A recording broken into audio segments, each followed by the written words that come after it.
lanjut materi kita. Jadi di dalam penjelasan nanti saya minta sama kalian tidak ada yang malu dan tidak ada suara karena selain saya ada nanti pengawas dulu di sana melihat PDM untuk melihat kita lagi menjelaskan pokok bahasa.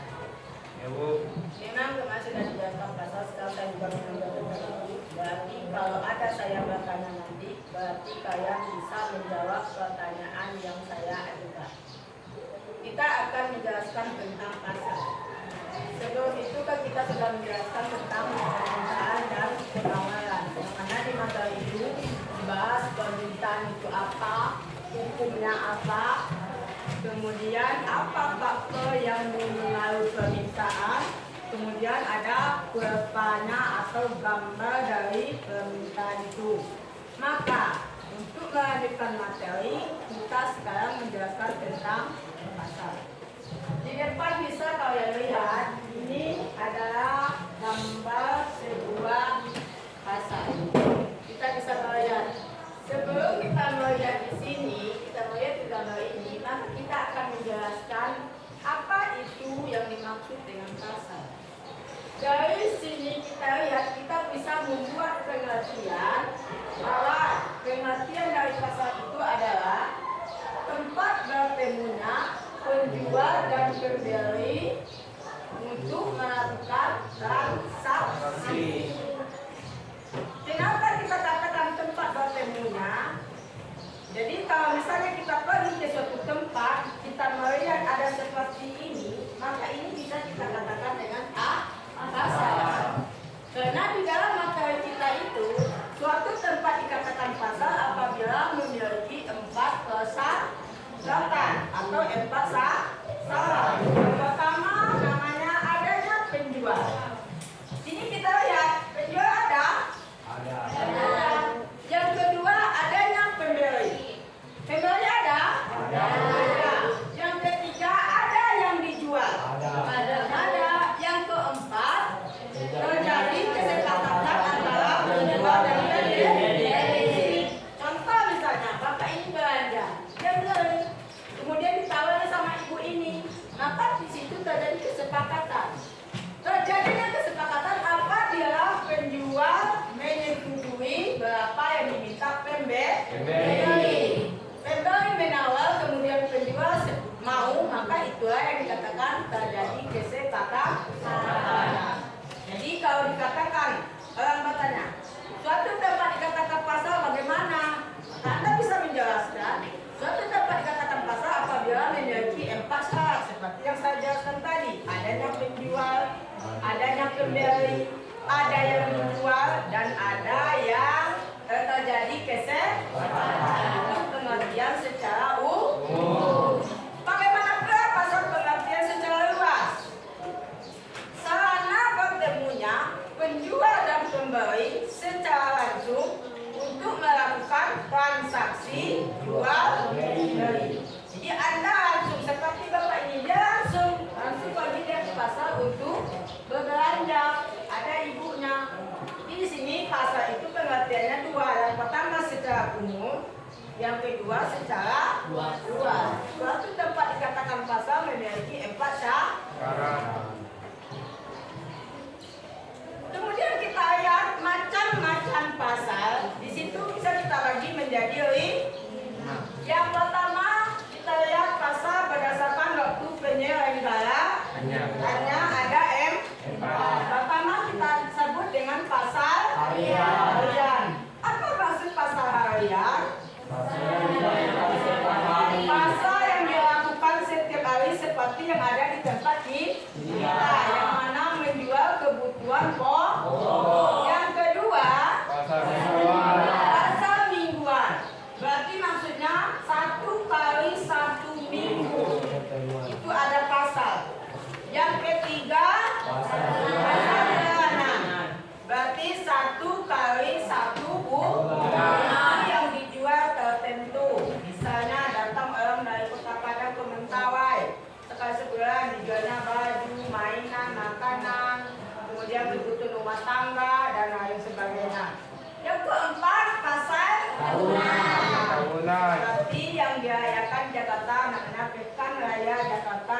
1 tahun. Di sana juga bermacam-macam yang dijual. Yang kedua kita lihat pasal berdasarkan wujudnya. Dibagi menjadi dua. Yang pertama pasal konkret. Yang kedua pasal abstrak. Kita lihat apa beda pasal konkret dengan abstrak. Kita yang pertama, penjual dan pembeli banyak. Yang di bawahnya penjual sedikit. Yang di atas itu barang bisa langsung dibawa. Kemudian yang di bawahnya barangnya hanya contohnya saja. Jadi itulah beberapa perbedaan atau ciri-ciri dari pasal konkret dan abstrak. Yang ketiga, macam pasal berdasarkan jenis barang yang diperjualbelikan ada dua. Yang pertama, pasal produksi. Yang kedua, pasal konsumsi. Kemudian yang keempat, jenis pasal yaitu pasal berdasarkan organisasi juga dibagi menjadi dua. Yang pertama, pasal persaingan sempurna. Yang kedua, di situ ada dibuat ciri-ciri dari pasal persaingan sempurna dan tidak sempurna. Kita lihat yang pertama, pasal persaingan sempurna, ciri-cirinya. Kerjakan di bawah sedikit.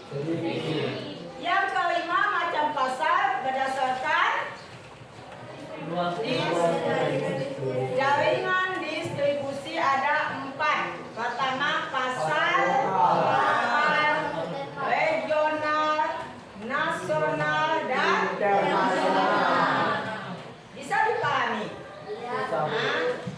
Jadi kita membahas pasal pengertian secara umum dan luas, kemudian macam-macam atau jenis-jenis pasal ada 5, masing-masingnya dibagi lagi.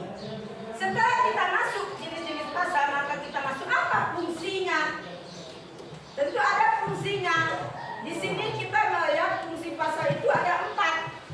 Yang pertama, promosi. Apa maksud dari promosi di sini? Kita lihat. Jadi pasal itu kalau kita ketahui bukan hanya untuk melakukan transaksi jual beli, tetapi juga berfungsi sebagai fungsi promosi. Karena di promosi itu mereka memperkenalkan. Apa yang diperkenalkan? Barang dan jasa. Diapakan lagi? Diperkenalkan keunggulannya bagaimana, manfaatnya dari barang itu apa. Misalnya, ya ada orang promosi mixer misalnya. Di situ dijelaskannya keunggulannya ini, manfaatnya ini. Misalnya ada 2 modelnya. Ini blender Miyako. Ini yang lebih bagus misalnya. Pilih. Itu akan terdapat perbedaan, tidak akan sama. Di situ mereka menjelaskan. Kita akan bertanya, Pak, ini kan sama-sama mixer, ya, tapi mereknya beda. Keunggulannya yang bagaimana? Yang mana yang bagus? Apa manfaatnya? Kenapa? Karena kita sebagai manusia, kalau kita mau membawa sesuatu, tentu kita tahu manfaat. Tentu kita tahu, ingin tahu tujuannya apa. Tentu kita ingin tahu keunggulannya apa. Apa beda ini dengan ini? Ya, tentu akan dijelaskan nanti.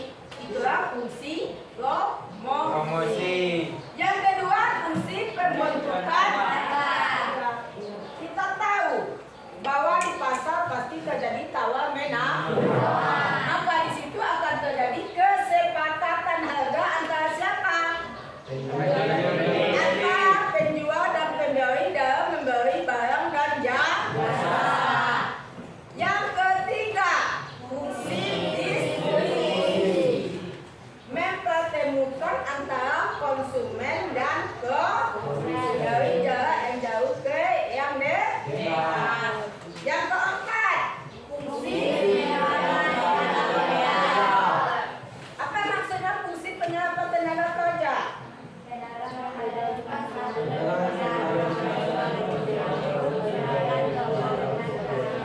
Misalnya mereka yang buka usaha tentu bukan tenaga kerja. Disalahnya tenaga kerja, disalahnya manusia yang tidak punya pekerjaan untuk bekerja. Karena kita tahu bahwa kita di Indonesia banyak manusia kita yang tidak punya pekerjaan, atau kita katakan pengangguran. Masuk kita di harga. Harga di situ adalah nilai tukar suatu barang.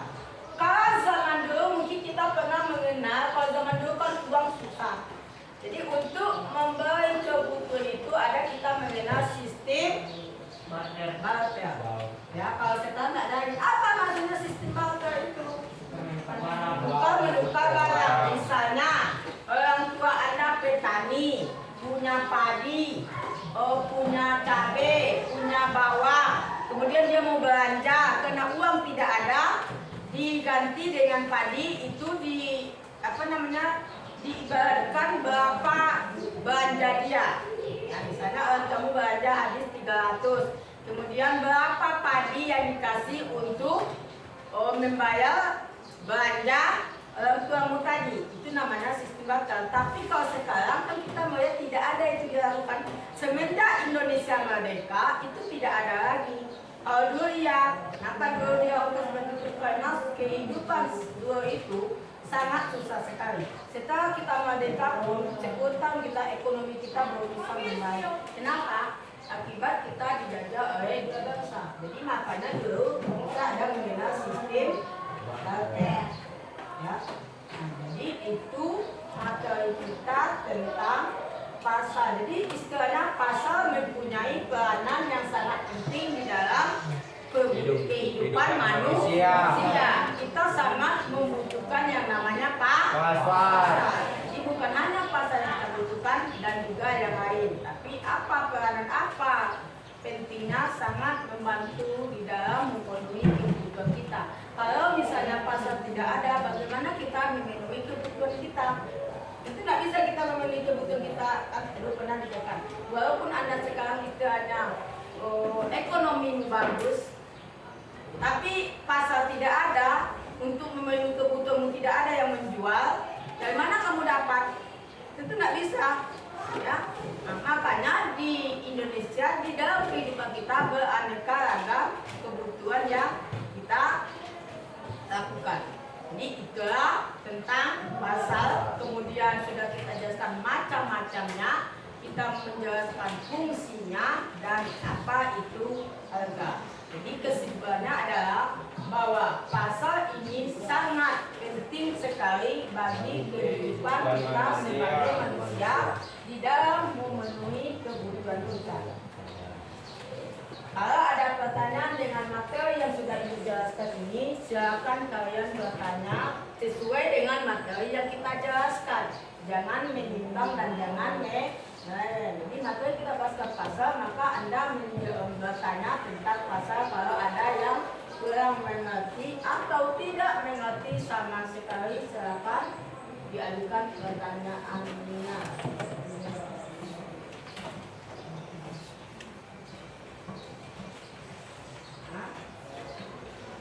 Ada?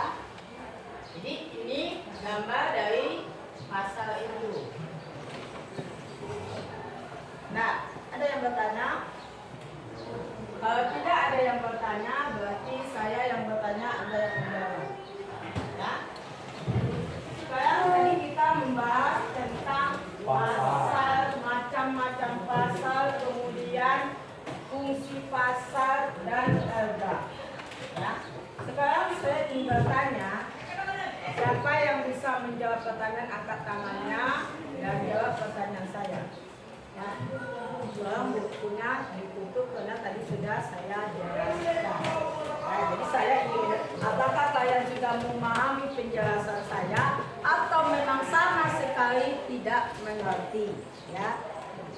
Sekarang coba, tadi kita menjelaskan tentang pasar. Di sini saya jelaskan tadi ada pengertian pasar secara umum dan ada pengertian pasar secara luas. Yang saya tanya sekarang adalah, apa itu pengertian pasar secara umum?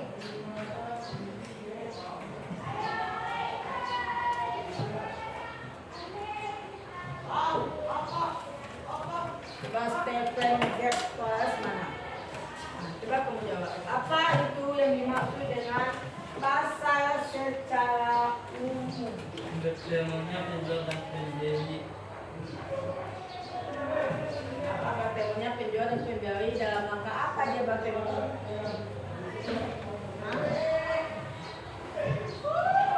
Bertemunya penjual dan pembeli atau katanya tempat bertemunya penjual dan pembeli dalam kata kita tadi membahas tentang pasar. Jadi kenapa bertemunya penjual dan pembeli itu? Nah, siapa yang bisa menambahkan? Bertemunya penjual dan pembeli.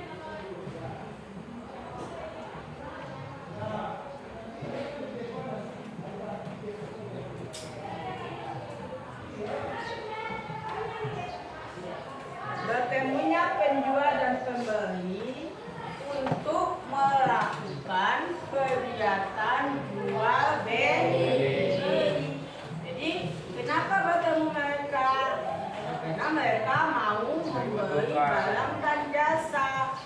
Karena namanya pasar tentu kita seperti yang ada di papan tulis ini. Bapak ini langsung beranjak ke pasar menemui ini yang disebut dengan pasar. Contohnya banyak sekali yang dijual, bukan satu macam, ada beberapa macam dijual di pasar seperti di pasar kamu di sana. Jadi pasar itu bukan hanya menjual satu macam kebutuhan, tetapi paling tidak pasar itu menjual 5 atau 10 macam kebutuhan manusia. Ya. Kemudian ada 4 syarat suatu tempat itu dikatakan pasar itu apa? Coba jawab Muhammad Fatir. Suatu tempat disebut dengan pasar apabila mempunyai 4 persyaratan. Ada penjual, ada pembeli, ada barang dijual. 4. Ada penjual, ada pembeli, ada barang yang dijual. Yang keempat, Ada barang. Jadi atau menawar. terjadi kesepakatan antara penjual dan pembeli. Jadi kalau itu ada keempat-empatnya seperti yang kita lihat di gambar ini, maka ini bisa kita katakan dengan pasar. Kenapa? Ini ada yang penjual, ini pembeli bapak ini, yang dijual ini. Yang terjadi tawar menawar antara bapak ini dengan ibu ini. Nah, jadi tidak semua tempat bisa kamu katakan pasar. Jangan kamu nanti bagi kamu jalan-jalan, kemudian kamu katakan tadi saya jalan-jalan ke pasar. Tapi yang kamu lihat cuma penjual saja, yang dijual tidak ada. Bisa saja dia numpang dulu di sana. Jadi kita ingat bahwa kita sebut dia sebuah pasar apabila yang punya yang pasar tadi. Jadi seperti yang ada yang kalau anak penjual saja, mana tahu dia numpang dulu saja dia. Maka tidak bisa kita sebut dengan pasar. Karena pasar itu tentu dia menjual, tergantung nanti dia mau menjual kebutuhan pokok Anda. Apa kebutuhan pokok Anda? Mulai dari gelas sampai misalnya dia menjual kebutuhan untuk badan Anda seperti pakaian. Akan ada yang dijualnya. Tadi kita sudah menjelaskan juga tentang macam-macam. Jadi kalau Anda mungkin pernah jalan, Anda mengatakan, Bu, kemarin saya jalan ke sana. Tapi yang saya lihat cuma ada penjual saja. Yang dijual tidak ada. Bisakah itu disebut dengan pasar? Tidak. Jadi mesti kamu ingat ya. Jadi di materi ini kamu harus ingat. Bukan hanya hari ini juga, setelah saya selesai menjelaskan, besok saya tanya lagi sebelum saya masuk ke pembahasan lain, itu tidak ingat, tidak bisa. Jadi hari ini kita membahas tentang pasar, macam-macam, kemudian fungsi, kemudian harga, itu bisa kita ingat. Sehingga kita nanti masuk ke pertemuan selanjutnya kita sebelum menjelaskan materi yang baru kita bahas, saya bertanya, Anda bisa menjawab. Jadi kasih di sini. Saya kasih ulangan, saya buat coba jelaskan pengertian pasar secara umum. Anda bisa menjawab. Jadi istilahnya bisa kita menyimpan. Jadi kalau misalnya di dalam penjelasan saya belum begitu paham Anda bisa katanya, tapi yang mananya tidak dari awal. Bu, saya bagian itu, misalnya bagian macam-macam pasar belum mengerti sekali. Dikatakan mengerti, tapi baru sekitar 50%. Kita ulang lagi. Jadi kalau memang kita belum bisa memahami, kita bisa bertanya pada guru yang menjelaskan itu. Atau guru itu menjelaskan terlampau cepat, Anda bisa protes, jangan terlampau cepat menjelaskannya. Ya. Jadi karena kita membahas pasal di sini, maka ada gambar bukan di sini. Ini dia. Nah, kemudian macam-macam pasal atau jenis-jenis pasal tadi dijelaskan ada 5. Coba kamu sebutkan yang pertama macam-macam pasal itu apa? Macam-macam pasal yang pertama apa? Dia ada 5 tadi. Pertama, macam-macam pasal berdasarkan apa? Hah?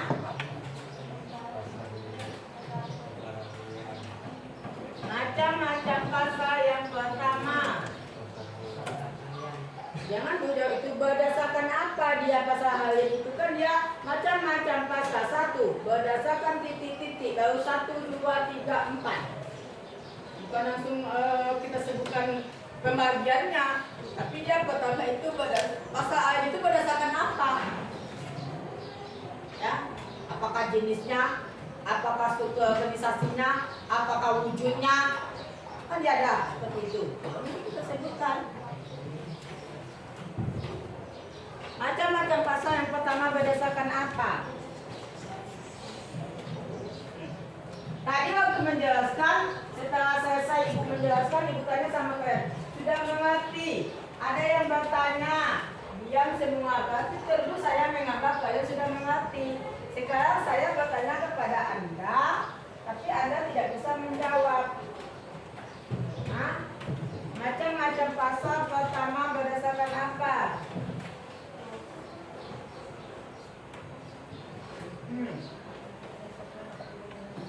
Ada berapa? Apa yang pertama?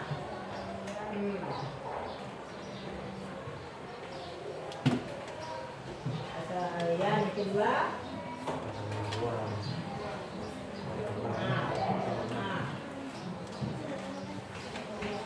Jadi macam pasal-pasal itu tadi katanya dibagi menjadi 5. Yang pertama, berdasarkan waktu penyelenggaraannya, dia dibagi menjadi 4. Pasal harian, setiap hari orang buka yang dijual kebutuhan pokok. Mingguan berarti sekali 1 minggu, itu mesti kalian ingat. Bulanan 1 kali dalam 1 bulan. Tahunan 1 kali dalam 1 tahun. Jadi kita bisa membedakan pasal harian itu maksudnya apa, mingguan apa, bulanan apa, dan tahunan apa. Itu berdasarkan waktu penyelenggaraannya. Yang kedua, macam-macam pasal tadi apa? Berdasarkan apa?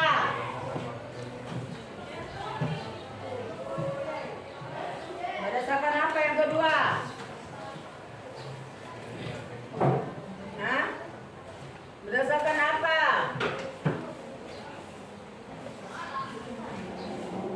Berdasarkan apa? Asna? Hah? Katanya udah kita jelaskan. Sudah kita menjelaskan sampai harga tadi. Hah?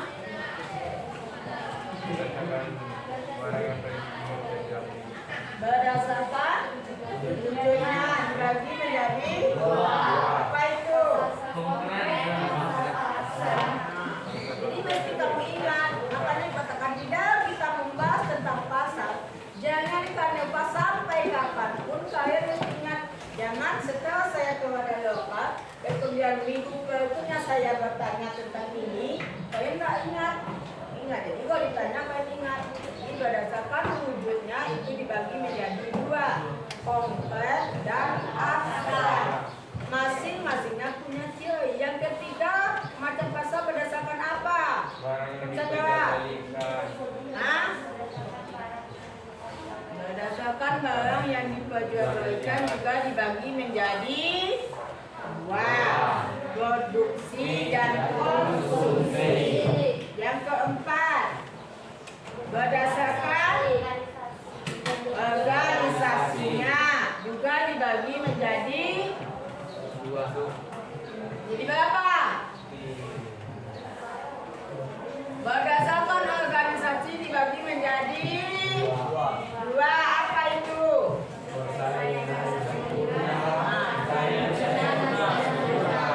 Yang kelima berdasarkan dibagi menjadi empat. Ada pasal promosi.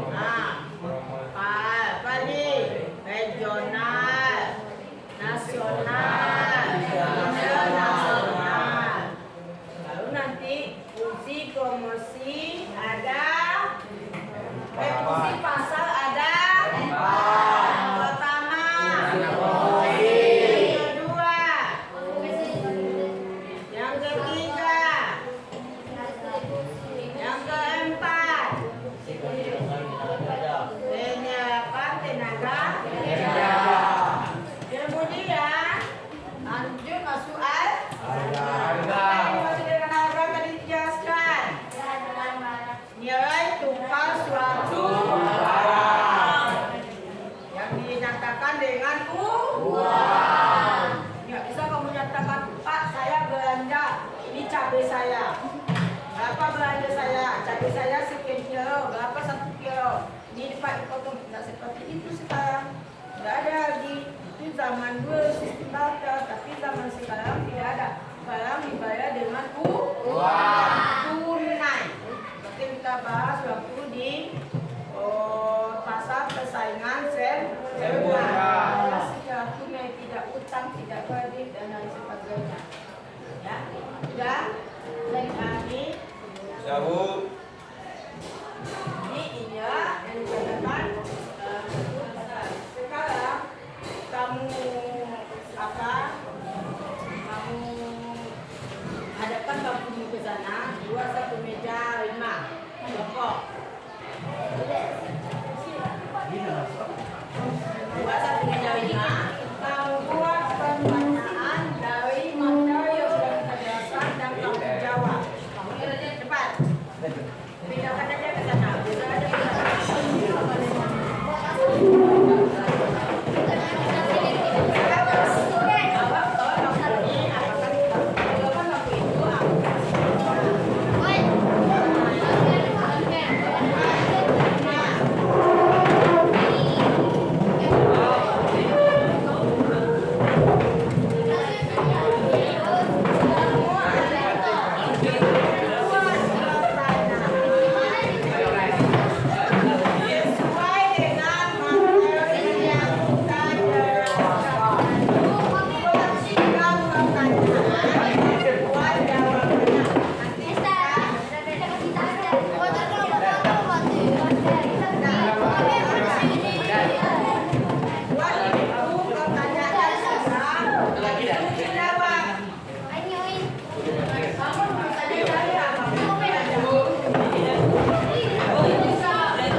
Dari materi yang sudah kita jalankan.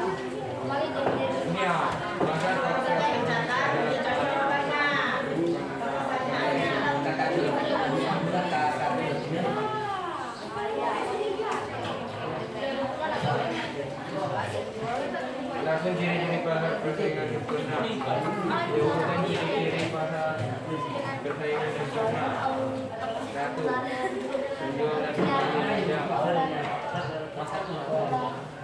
1. Menjual dan membeli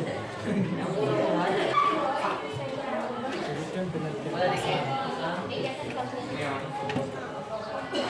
Dan ciri-ciri perhatian Kalau yang sudah silakan diangkat tangannya. 1. Menjual dan pembeli banyak. Kan banyak pertanyaan yang bisa kita buat dari materi Ya, itu. Minimal 3 Bu. Ya, kita buat Sebutkan pertanyaan. ciri-ciri perhatian persaingan sempurna. Yaitu 1.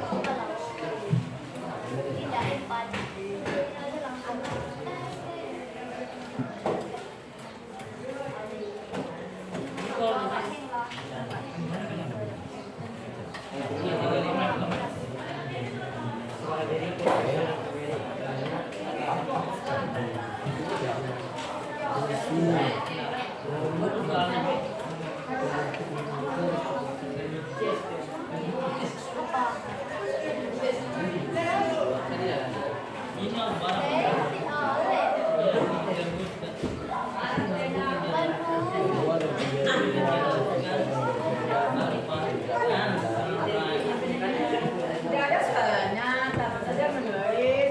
Banyak.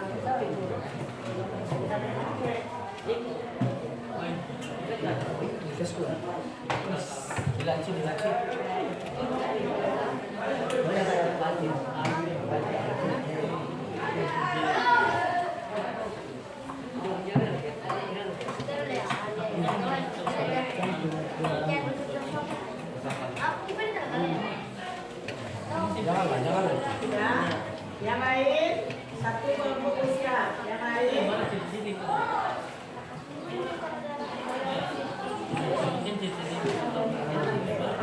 Nama yang dimaksud pada distribusi. Materi ya apa yang Satu membuat pertanyaan, yang lain silahkan dicari jawaban sehingga dibacakan sama teman yang mencatat. Jadi semuanya terlibat, satu dua saja.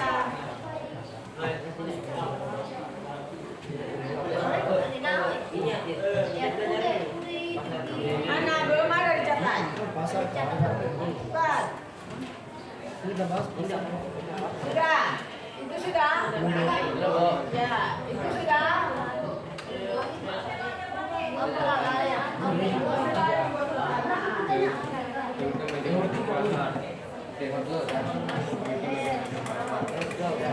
ini aja lah apa yang dimaksud kewenangan Bang. Apa yang dimaksud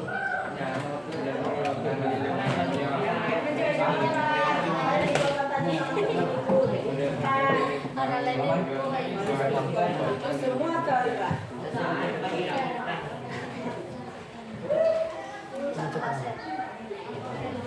siapa?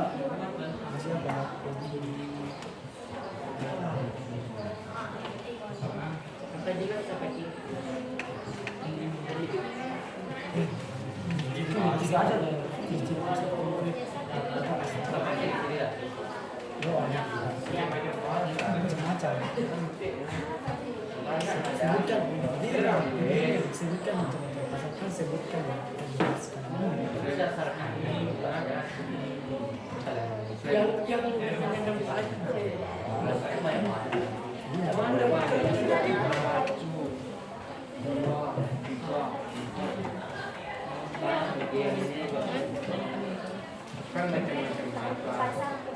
Sebutkan jenis-jenis. Seriskan juga yang harus mana.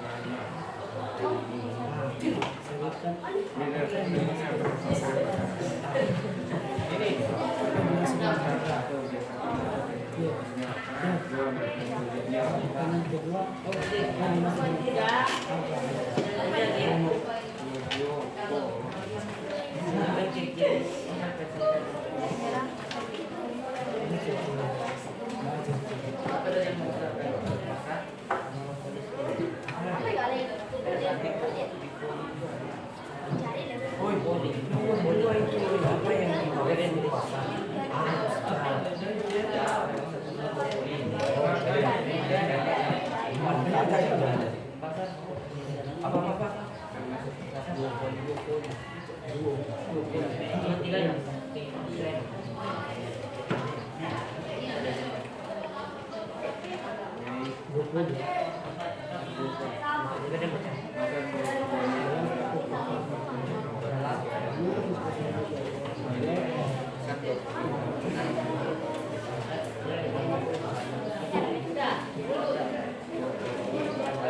menambahkan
isi promosi kan tidak sudah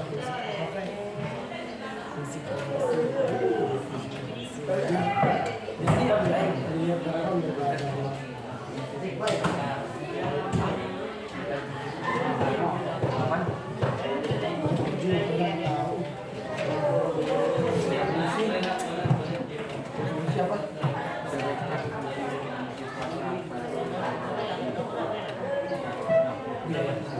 sebutkan dan jelaskan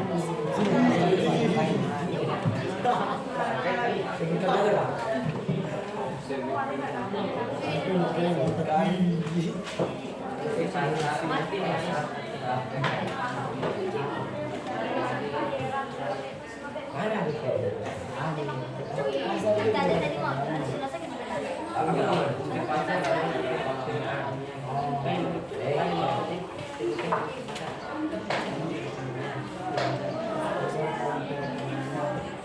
Hai, lekker jongre. Semua. Semua.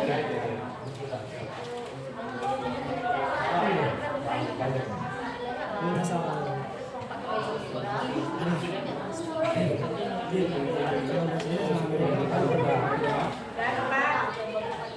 Sudah silakan menghadap ke depan. Depan silakan kelompok. Kemudian 1, 2, 3, 4, 5. Berarti kelompok 3, silakan Anda bacakan apa pertanyaan yang Anda buat tadi. Anda bacakan jawabannya, nanti yang lain menanggapi. Coba bacakan. Bacakan pertanyaan dan bacakan jawaban yang kelompok lain menanggapi. Betul nggak jawabannya atau mana tahu ada tambahan dari kelompok lain atas jawaban dari soal yang kamu buat. Apakah yang dimaksud dengan pasar? Pasar adalah tempat berjualan yang terjual dan terbeli untuk melakukan kegiatan jual atau beli. Pasar adalah tempat berjualan dan terbeli. Bagaimana? Itu pengertian pasar yang dibuat oleh kelompok tiga. Apakah pengertian pasar itu? Pertanyaannya apa yang dimaksud dengan pasar? Ya. Jawabannya katakan tempat bertemunya penjual dan pembeli. Itu pertanyaannya sudah pas dengan jawabannya ataukah jawabannya dengan soalnya tidak pas? Jadi silakan ditanggapi kelompok lain.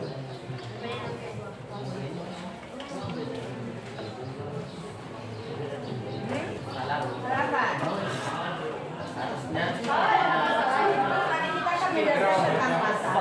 Itu ada pengertian secara umum dan ada pengertian secara luas. Yang dibuat oleh kelompok 3 soalnya pengertian pasar secara apa? Secara umum. Berarti soalnya bukan seperti yang dibacakan.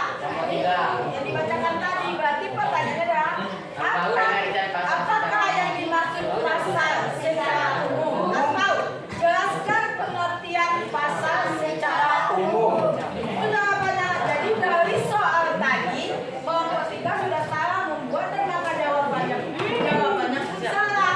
Jadi kalau soal salah salah. Jadi soal benarnya adalah jelaskan pengertian pasar secara umum. Jadi kalau kita mau membuat pertanyaan itu kita harus melihat dulu jawabannya apa. Kalau seperti tadi itu pengertian pasar secara umum. Maka pertanyaannya jelaskan atau apakah yang dimaksud pasar secara umum. Tapi lebih tepatnya jelaskan pengertian pasar secara umum. Itu yang lebih tepat soalnya. Kalau apakah yang dimaksud pasar secara umum itu agak apa? Agak rancu. Tapi kalau misalnya pertanyaannya apakah yang dimaksud dengan pasar, tidak masalah. Tapi karena kita bertanya pasar secara umum, maka soal yang tepat jelaskan pengertian pasar secara umum. Jadi kalau membuat pertanyaan itu, kan selama ini tidak pernah kalian membuat pertanyaan sendiri. Pertanyaanku dari yang sudah ada di buku, maka kita sekarang belajar membuat pertanyaan. Jadi kita bisa belajar dari kesalahan kita hari ini. Yang kedua, coba pertanyaannya apa? Yang ketiga. Apakah yang dimaksud dengan harga? Harga adalah nilai tukar suatu barang yang dinyatakan dengan uang. Bagaimana? Soal yang kedua dan jawaban kelompok 1. Nah, jadi untuk besok-besoknya berarti membuat pertanyaannya ya seperti yang saya katakan tadi. Kelompok 1. Nah, yang lain dia.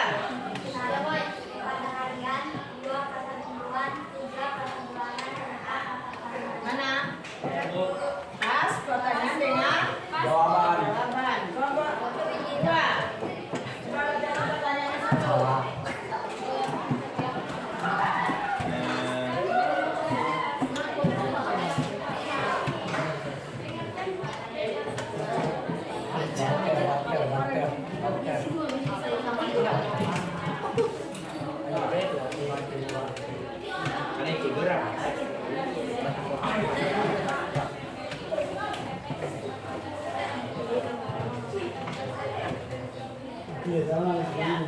Iya, dibuat oleh kelompok 2 yang membuat jelaskan pengertian pasar secara luas. Maka dijawabnya yang dimaksud yang ada pengertian pasar secara luas dan hidup, maka kita jelas untuk pertanyaan. Jadi kalau seperti tadi, lanjut menjawab. Ya, pasar itu kalau tidak secara umum luasnya, pasar itu kita buat arti tempat ketemunya penjual dan pembeli. Itu bisa kita sebut dengan pasar. Contohnya apa? Ini misalnya kelompok ini, coba.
penjual dan pembeli banyak.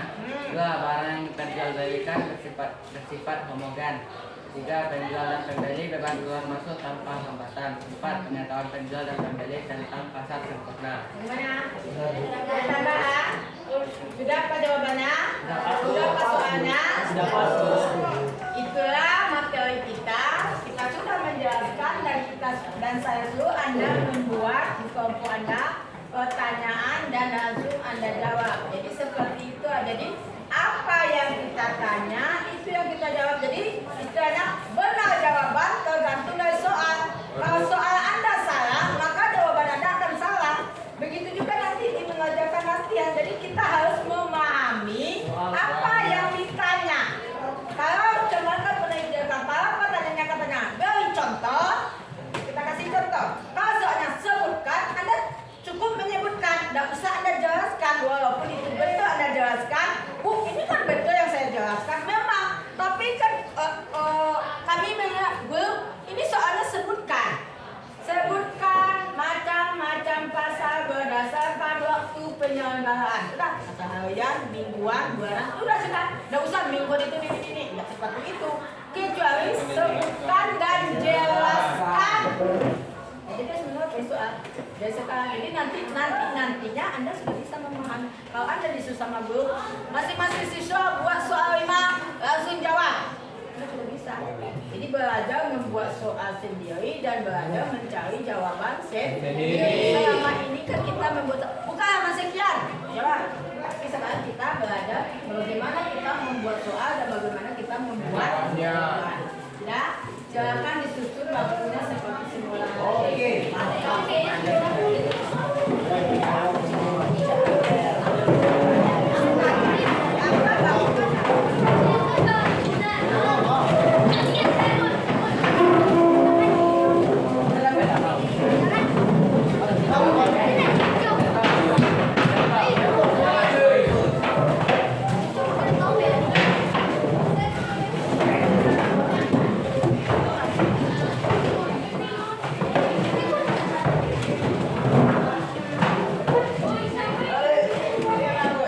Jadi kesimpulan kita di dalam membahas pasal adalah bahwa yang disebut dengan pasal itu ada dia pengertian secara umum dan pengertian secara luas. Pasal yang kita sebut pasal adalah tempat bertemunya manusia, tempat bertemunya penjual dan pembeli. Kesimpulannya, kenapa mesti kita butuh pasal? Alasannya adalah supaya bisa memenuhi kebutuhan hidup kita sebagai manusia. Tanpa adanya pasal, maka hidup Anda tidak akan berlangsung dengan nyaman, dengan aman, dengan tenang. Kenapa? Apa yang mau kita konsumsi? Oh, kita punya uang banyak. Bisakah kita dengan uang banyak itu pasal tidak ada bisa kita penuhi? Tidak. Contoh saja, oh kamu yang kaya, atau di sini Tuhan menciptakan kaya semua. Itu pasal tidak ada, istilahnya tidak ada nelayan, tidak ada pedagang dan sebagainya. Uang, bisakah Anda istilahnya saya ke laut? Dari mana Anda dapatkan sampan? Nggak ada yang buat. Dari mana Anda dapatkan umpannya? Ya, jadi istilahnya di dalam kehidupan kita sebagai manusia, semua kita ada ya, nggak ada orang kaya saja butuh pasal, miskin enggak. Semua manusia yang namanya manusia hidup itu membutuhkan Pasal. Semua manusia membutuhkan pendidikan. Tidak ada di sekolah itu beda-bedakan. Maka juga begitu pasal. Oh, pasal orang miskin di sana, pasal orang kaya di sana, pasal orang menengah terus sana. Tidak ada, sama semua. Orang miskin juga bisa ke mall. Tidak ada yang kaya saja istilahnya. Nggak beli pun kita cuci mata kita istilahnya. Maka di sini adalah pasal itu sangat penting bagi kita. Kita bisa melihat setiap desa, setiap kota, setiap wilayah pasti ada Pasal. Itu di tempat ini ada pasal. Kan setiap kali Anda lewati. Ya, bisa dipahami itu. Jadi silakan Anda baca-baca. Jadi ingat, jadi besok saya masuk lagi, saya tanya tentang ini, berarti Anda bisa menjawab. Kita lihat nanti, saya masuk nanti hari. Saya tanya terus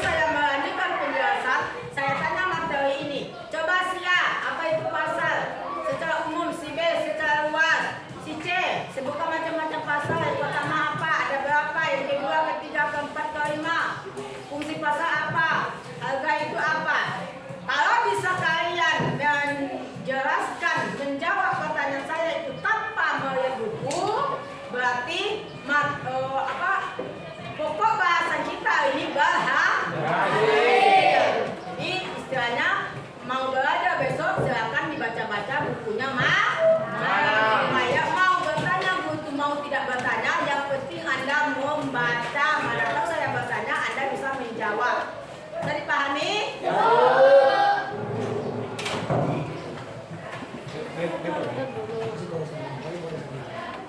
Ya, kita cukupkan sampai di sini. Nanti kita ketemu hari